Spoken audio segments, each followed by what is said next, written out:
Hello everybody, welcome back to Dominions 5. This is turn 2 of From Whence the Salt Flows, our game as L.A. Tianchi. And already our Misfortune 3 scales are rearing their heads. Turn 2, unexpected event in Tianchi, province income minus 10. That's unfortunate. Okay, messenger has arrived from Man. Torn note on the ground catches the attention of your scout as they head out from the capital. Surviving text reads, "Hey you, finally awake. You were trying to cross the border, right? Walked right into that Lemurian ambush, same as us and that thief over there." It's a great little Skyrim reference. I like it. Okay, before we do any gameplay, let's take a look at the. Well, I didn't look at the pretender names last time, so let's look at it with the prophets because a lot of people declare prophets. So, Man, Fargoth, Desirous of the Ring, the Castellan. Okay. So Fargoth, Desirous of the Ring, is Lord of the Rings. Reference, the Castellan shall hereby be known as a prophet of Howard, who sits at the sky's rim. Okay. Just another pretty face, the commander of Ulm, will be known as the prophet of the Muse. Prince of Blood, Tamer of Demons, Lord of Patience. Fuck Atlantis and fuck Eri, the tribal king. Oh, Erithia, I guess. Shall be known as a prophet of Domkill by turn 4. That's because Mictlan has to blood sack in order to grow its dominion, and if you get a bad luck event, you can actually just get Dom killed early in the game if you don't have strong enough dominion pressure. Okay, atherosclerotic plaque, the general, will be known as a prophet of coronary heart disease. That's us. Then Masmasu, the commander of Setis, will be known as the prophet of dances on the sand, guardian of the bridge, he who tempers the spirit, the mountain lord, he who is at the center. Kira, the black harpy, will be the prophet of names are hard, lord of animals. Vafthrunmir, the Dimvedi, shall be known as a prophet of small but heckin' thick, the vessel of might. Vadiheim gets size 1 sacreds with like cold power and stuff like that. Atlantis, Ice Baby, the snow captain, will be the prophet of proving LA Atlantis isn't OP. Friend of the dead. Prophet of Dickhead number 001, the scout, shall hereby be known as prophet of Dickhead, lord of courage. So this is Lucid playing as Relay, who named his pretender Dickhead, and his first prophet is prophet of Dickhead number 001. I guess he expects to lose a few of these. Erithia, everyone's favorite Dryer, the Earthian commander, will be known as a prophet of Habsburg, Sweet Home Alabama, and Wincest. All right, I think that's almost every 1, 2, 3, 4, 5, 6, 7, 8, 9, 10. I guess there's a couple of people who haven't declared. Let's just look quickly. Oh, stole it from Lucid. So this is Lemuria. We don't know what their prophet is going to be named yet. And oh, okay, this is Utgard, who is played, I believe, by a player who was in the New Castings game. Who also played Utgard in that game, and we kind of, I think it's the same guy. Let me double check. Hang on, because it's not that we made fun of him, but like we were very critical of him for not using communions and not using his mages. Let me just double check here. That is the same player. Yeah, it is. So now he's just wants to point out that he knows that communions and like the astral communions and Sabbath communions are actually the same communion. You learn something every day. So, anyways, that's a funny name. We'll see what he names his prophet. Okay. So, moving on. All right, what do we have? We've got Heavy Cav, Forest Trolls, Militia and Heavy Infantry, and Crossbowmen and Light Infantry. Okay. I've had worse. This could be worse, guys. Right now,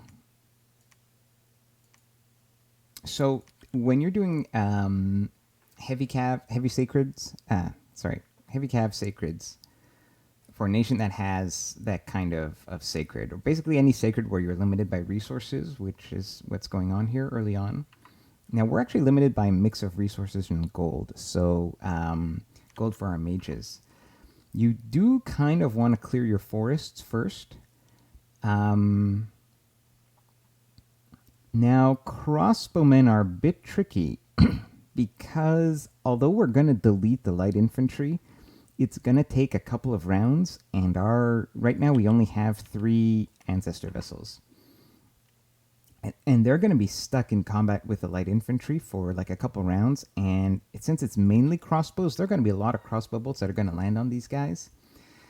And unfortunately, I mean, we have shields, but it's just a regular shield. Um,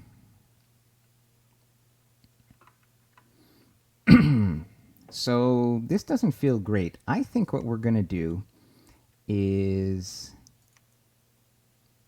Okay, let me talk about another thing. So this is kind of what our initial army is. The archers are kind of nice support. These guys get themselves killed all the time. So the formation is almost always going to be this. Hold and attack closest, but put them way in the back. These are going to be hold and attack closest up front, and I'll tell you why. These are going to be fire, divine blessing, sermon of courage, and then moving on. Okay, so let's talk about a few things. So first of all,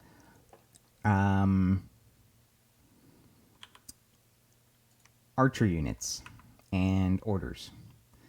If you do, you might think, oh, these guys have amazing bows. We need to have them shoot their howling bows. So you put them on fire or whatever. Possibly. But in early expansion, these are actually your tanks. They also have they're like, indies can't really touch these guys. So you need them to be engaging the incoming waves of melee that are coming. Because if these guys don't engage them, then these guys will, and these guys are going to get murdered. Because although a length 5 pike is like, oh, we're going to repel, but actually it's only a 10 attack roll versus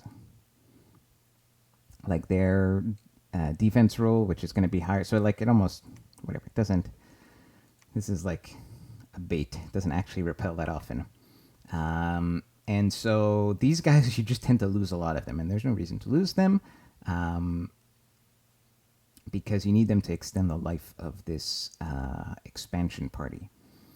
So you do hold and attack closest, and that way they will fire arrows for 2 turns. Hopefully they can get a few hits with their bows, maybe even do a bit of morale damage to an enemy squad. Meanwhile, you're also peppering them with these arrows, and then they're going to charge in. Now what's going to happen is after they charge, presumably they'll defeat the first melee squad. But then, sometimes, they will stay there and shoot their bows, and sometimes they will just continue to charge at the next group. It depends on the proximity of the group to them. But if you want them to be attacking all the time, that's the best you can hope for. If you do hold and fire, then they will just stay there and shoot their arrows, and eventually then they'll go fight after. But so this needs to be hold and attack, and obviously on closest, because you want to take whatever melee thing happens. Now, of course, later on we're going to do like attack rear shenanigans probably, but right now these are actually, they're not only offensive units, which they are, but they're also your defensive units. They're the ones tanking everything. And by putting these guys at the back, these are going to fire for 2 turns. These are going to chill. Then they're going to run forward and attack. And meanwhile, these guys are going to make their way forward.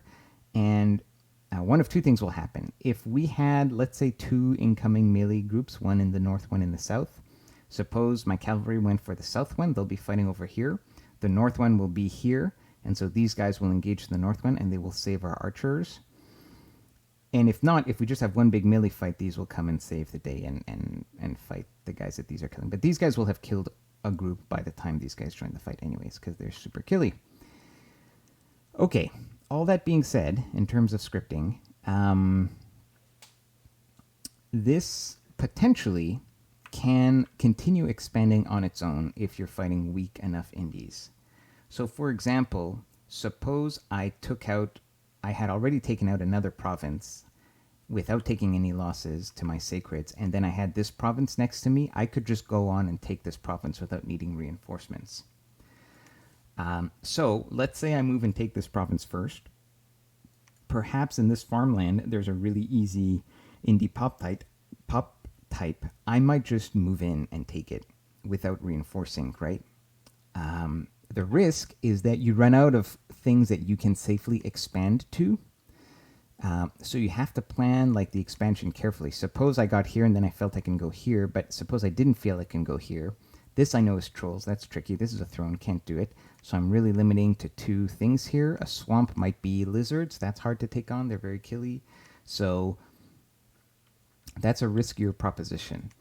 Something that you can do, and what is often a good choice, is to attack, let's say, a province that you can take, and then next turn reinforce with the next 3 sacreds. That way, this army is going to have 6 sacreds, and it can go on and expand kind of forever, because with 6 sacred cav, you can basically kill almost anything. Maybe not a big heavy cav province or barbarians. That'd be something you'd want to be careful of. The downside of doing that is it means your second expansion party is going to be a turn later, right? So if you do that, you have to wait 2 more turns before you can send out your next expansion. So I think we're going to give us the option. Now, here it's 50 militia and heavy infantry. If there's a big ratio of heavy infantry, this could really be bad for us because these guys might chew through the militia, but there's a lot of them. So it'll take too many turns for 3 of them to kill that many militia if we don't get a rout early. And by then, the heavy cav could have come and they would have slaughtered all of my pikemen. So we're not going to go and take this out first. We're going to take the easy indie type here. So we're going to take these guys out.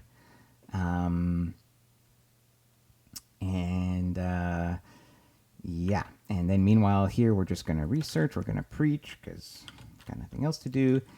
And, let's look at our research. So we started with Thaumaturgy 1.5, Evocation 1. Sure. I mean, the only thing that this matters for, we don't have like cheap earth mages, death mages that we're going to recruit like EA Tianqi, where you really do want to have Conjuration 1 because Conjuration 1 is going to give you Call Ancestors. Here we're not really going to cast that for a while. And Evocation 1, I guess, is nice because if anything, our mages are going to have, they're water mages, so they can at least do like slime and whatever. So is there any other rank 1, research that we want early on? There's nothing urgent. I think one of my early priorities is probably going to be construction. Let's think about this. So construction is going to allow us to, basically start doing like a dwarven hammer and then some owl quills. So that's the greedy long-term play. What's the greedy short-term play? I think it's alteration for Wind Guide.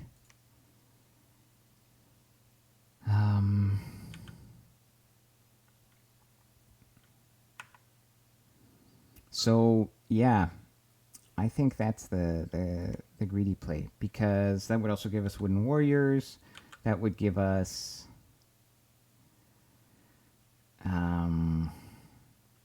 we won't have much. We won't have what we need in death. We'd have mist form, earth. We can do we'd even do destruction. We could do like some iron warriors later on. Maws of the earth. That would need Conjuration 3.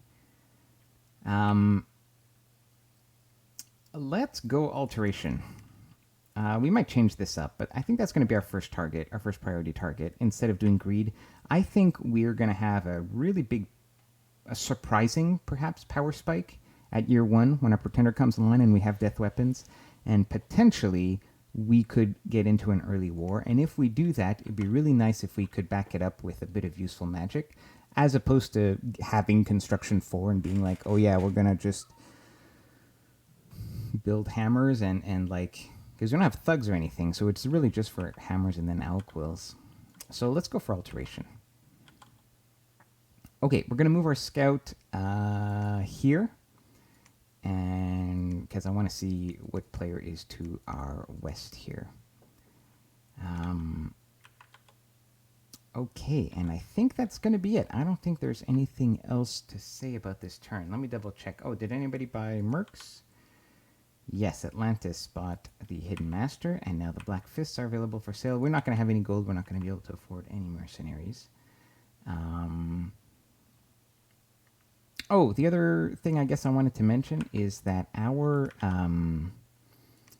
you perhaps don't often have a death-based pretender.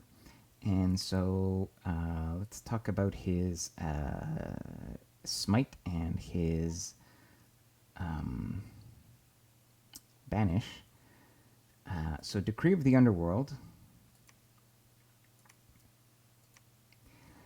Range 25 plus, area of effect 4 plus, no precision, no fatigue, damage 4 plus. By the way, the AoE is a +2, and the damage is a +3. Armor negating MR negates only affects undead. So you have a pretty standard just damage to undead effect. This is pretty similar to the fire one. Some of them are different, right? Like the air one has more AoE but a lot less damage. Some have far less AoE but do a lot more damage. This one is just your average kill a bunch of undead banish, so pretty normal. Now the extra effect is Bewilderment, and it does a like a confuse effect. It's MR negates, but it doesn't affect mindless beings. So this only affects undead that are not mindless, which is interesting because in some sense, this is a downgrade if you're fighting like mindless Skelespam. For example, the fire one is going to have a chance for extra burning, so here you're just not going to have any of that. However, this is great against like Lemuria, for example, because they're not mindless. They have minds. So this is... so for example, against Satis and all of their hordes of summoned like undead chaff, this is not as good. But if this gets targeted on their mages, which happen to be undead, then this is great, right? And this is also very good versus Lemuria. So some advantages and some disadvantages. Syllable of Death is a really cool smite. The range is pretty short. So if you have Holy Threes, you definitely want them on advance and cast spells. In fact, I should do that on my Prophet here. But this is Precision 100, 10 armor negating damage, MR negates. Okay, so as long as you get through the MR check, you're doing 10 armor negating damage. And then the extra effect is death. So, again, MR negates death. This is like Soul Slay, basically. Which is really cool. Like some of the other ones have like, oh, bleed or like entangle or, you know, extra damage. No, this is just you die. Now, it doesn't affect undead and it doesn't affect inanimate. But still, that's pretty awesome. And if he resists, like if he doesn't die, or if this somehow doesn't kill him, then you have a chance to roll 20 fatigue damage. So this Syllable of Death is actually pretty cool. It's too bad it doesn't affect undead, so not quite useful against Lemuria, for example. But still, it's pretty cool. All right, I just wanted to show that off. I'm actually not going to have him on advance because stuff is going to come to us, and I don't want to risk him getting killed, although he shouldn't get killed. Anyways, that's enough for now. I'll see you guys next time. Take care.